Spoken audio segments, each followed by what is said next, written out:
தென்னாடுடைய சிவனே போற்றி, எந்நாட்டவர்க்கும் இறைவா போற்றி. ஓம் நமச்சிவாய.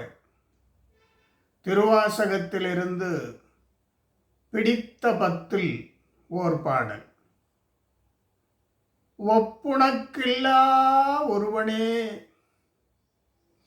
ஒப்புணக்கில்லா ஒருவனே, அடியேன் உள்ளத்தில் ஒளிர்கின்ற ஒளியே,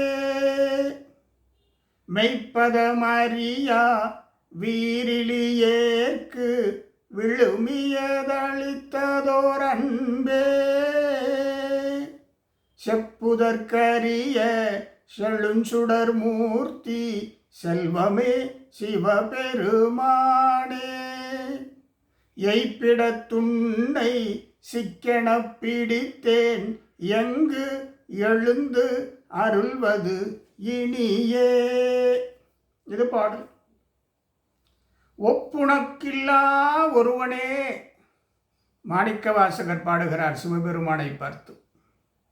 ஒப்புணக்கில்லா ஒருவனே, தாயிற் சிறந்த தயாவான தத்துவனே, மாசற்ற சோதி மலர்ந்த மலர்ச்சுடரே, பாசமாம் பற்ற அறுக்கும் சிவபெருமான். அதான் ஒப்புணக்கில்லா ஒருவனே. அப்பர் பெருமான் சொல்வார் அல்லவா,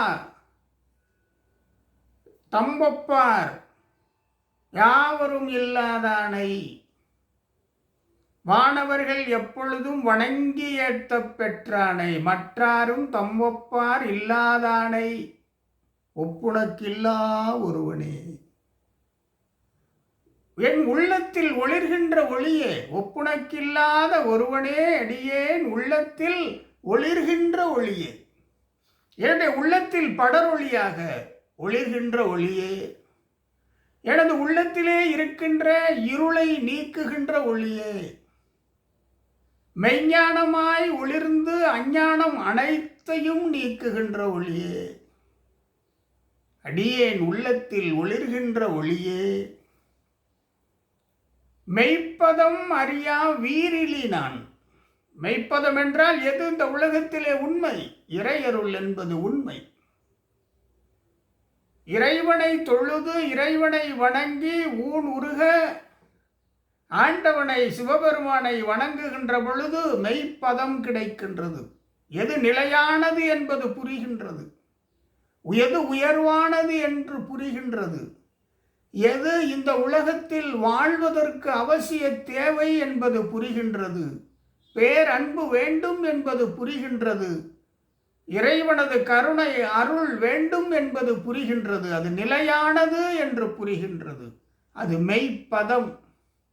மெய்ப்பதம் அறியாது இருக்கிற வீரிலி. வீரிலி என்பது எதற்கும் பயன்படாதவன், எந்த சிறப்பும் இல்லாதவன், இறையருளையே அறியாதவன். வீரிலி எதற்கும் பயனற்று இருப்பவன், எதுவும் அறியாது இருப்பவன், ஞானம் இல்லாது இருப்பவன், உயர்வானதை அறியாத ஒரு மிகவும் தாழ்வானவன், எதற்கும் பயனற்றவன். மாணிக்கவாசகர் சொல்கிறார். அப்படி இருந்த என்னை விழுமியது அளித்ததோர் அன்பே, உலகத்திலே மிக உயர்வானதை, விழுமியம் மிகச் சிறப்பானதை எனக்கு அளித்தாய். மாணிக்கவாசகருக்கு இறைவன் என்ன கொடுத்தார்? திருவடி தீட்சை கொடுத்தார். மாணிக்கவாசகரை இறைவன் ஆட்கொண்டார். தில்லையம்பலத்திலே எல்லோரும் சூழ்ந்து நின்று திருவாசகத்தின் பொருள் என்ன என்று கேட்கிற பொழுது, இதோ ஈற்றிருக்கிறாரே சிவபெருமான், இவர்தான் பொருள் என்று ஐக்கியமானவர், அவரோடு ஐக்கியமானவர், சிவனோடு ஐக்கியமானவர். அப்படிப்பட்ட சிறப்பினை சிவபெருமான் மாணிக்கவாசகருக்கு கொடுத்திருக்கிறார்.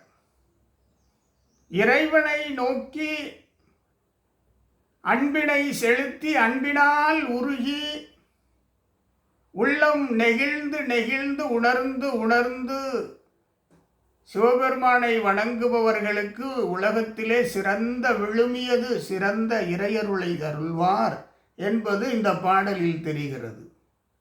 மெய்ப்பதம் அறியா வீரிலி ஏற்கு விழுமியது அளித்ததோர் கொடுத்ததோர் அன்பே, அன்பு கடலே, கருணை கடலே, செல்வமே, சிவபெருமானே. அருமையாக சொல்கிறார். செப்புதற்கரிய செழுஞ்சுடர் மூர்த்தி, உரைக்க தயன்று, அதாவது அவருடைய சிவபெருமானுடைய பெருமைகளை செப்புதற்கு அரியது, சொல்லுவதற்கு அரியது, வாயார உரைப்பதற்கு அரியது, பாடுவதற்கு அரியது. செழுஞ்சுடர் மூர்த்தி தேவாரத்திலே வரும் மிக அருமையான பாடல் தேவாரத்திலே இருக்கிறது. அதாவது நீண்டு எரி ஆடுமாறே தில்லையம்பலத்தில் செழுஞ்சுடர் மூர்த்தி, பாலனாய் விருத்தனாய் பணிநிலாய் எரிக்கும் சென்னி, காலனை காளார் காய்ந்த கடவுளர் விடை ஒன்றேறி, ஞாலமாம் தில்லை தன்னுள் நவின்ற சிற்றம்பலத்தே, நீலம் சேர் கண்டனார்தாம் நீண்டு எரியாடுமாறே. தேவாரப்பாடல். செழுஞ்சுடர் மூர்த்தி, செப்புதற்கரிய செழுஞ்சுடர் மூர்த்தி, செல்வமே, சிவபெருமானே. எத்தனை பெருமைகள் கொண்ட சிவபெருமான் அனைத்து பெருமைகளையும் அடியார்க்கு அருள்கிறார். இங்கேதான் மிகச்சிறப்பு. ஒப்புணக்கில்லாத ஒருவனே அடியார் உள்ளத்தில் ஒளிர்கின்ற ஒளியே, மெய்ப்பதம் அறியாது இருக்கின்ற வீரிலியர்க்கு விழுமியது உலகத்தின் தலை சிறந்த இறையருள் இறைவன் தருகிறார். செப்புதற்கரிய செழுஞ்சுடர் மூர்த்தி, எய்பிடத்துன்னை சிக்கென பிடித்தேன். எது எய்ப்பிடம்? எய்ப்பிடம் லேசாக அசந்திருக்கிற பொழுது, இப்போ பசி வந்தால் உணவை பற்றி கொள்ளுகிறோம். சில நேரத்தில் நமக்கு என்ன தேவை என்று உணர்கிற பொழுது தாயை பற்றி கொள்ளுகிறோம், தந்தையை பற்றி கொள்ளுகிறோம். அதுபோல மாணிக்கவாசகர் சிவபெருமானை பற்றி கொண்டார். எப்பொழுது எய்ப்பிடத்துன்னை இறையருள் வேண்டி நிற்கிற பொழுது, இறையருள் வேண்டும், என்னை இறைவன் ஆட்கொள்ள வேண்டும் என்று நினைத்து நிற்கிற பொழுது சிவபெருமானை பற்றி கொள்ளுகிறார். எய்ப்பிடத்துன்னை சிக்கென பிடித்தேன், பிடித்து கொண்டேன். நீ வேண்டும், இறையருள் வேண்டும், வீடு வேறு வேண்டும், திருவடி பேறு வேண்டும். சிவபெருமானே, உன்னுடைய கருணை கடலிலே என்னையும் சேர்த்துக்கொள், அன்பு கடலிலே என்னையும் சேர்த்துக்கொள். தந்தது உன் தன்னை, கொண்டது என் தன்னை சங்கரா. இதுதான் விழுமியது அளித்தது, விழுமியது தந்ததோர் அன்பே. ஆர்கொளோ சதுரர். அப்படி எய்ப்பிடத்துன்னை சிக்கென பிடித்தேன், எங்கு எழுந்து அருள்வது இனியே. நான் பிடித்து கொண்டேன், என்னிடத்திலே நீ இருக்கிறாய், நீ எங்கிருந்து எனக்கு அருள் தரப்போகிறாய், உள்ளே இருக்கிறாய், நான் பிடித்து கொண்டேன். அந்தமில்லா ஆனந்தம் பெற்றேன், பிடித்து கொண்டேன். எய்ப்பிடத்தன்னை சிக்கென பிடித்தேன், எங்கு எழுந்து அருள்வது இனியே. சிவபெருமானே பிடித்த பத்து. திருவாசகம் சொல்கிறது, இறைவனை அடியார்கள் பிடித்து கொள்ளலாம், சிக்கென பிடித்தேன். மாணிக்க வாசகர் அதற்கான வழிமுறைகளை தருகிறார். மாணிக்க வாசகர் அதற்கான பாடங்களை கற்றுக் கொடுக்கிறார். மாணிக்க வாசகர் அதற்கான பாதையை அமைத்து கொடுத்திருக்கிறார். மாணிக்க வாசகர் அமைத்து தந்திருக்கின்ற பாதையின் வழி நாம் பயணிப்போம், சிவபெருமானை வணங்குவோம், திருவாசகத்தை படிப்போம், இறையருளோடு வையத்துள் வாழ்வாங்கு வாழ்வோம். நன்றி. மீண்டும் சந்திப்போம்.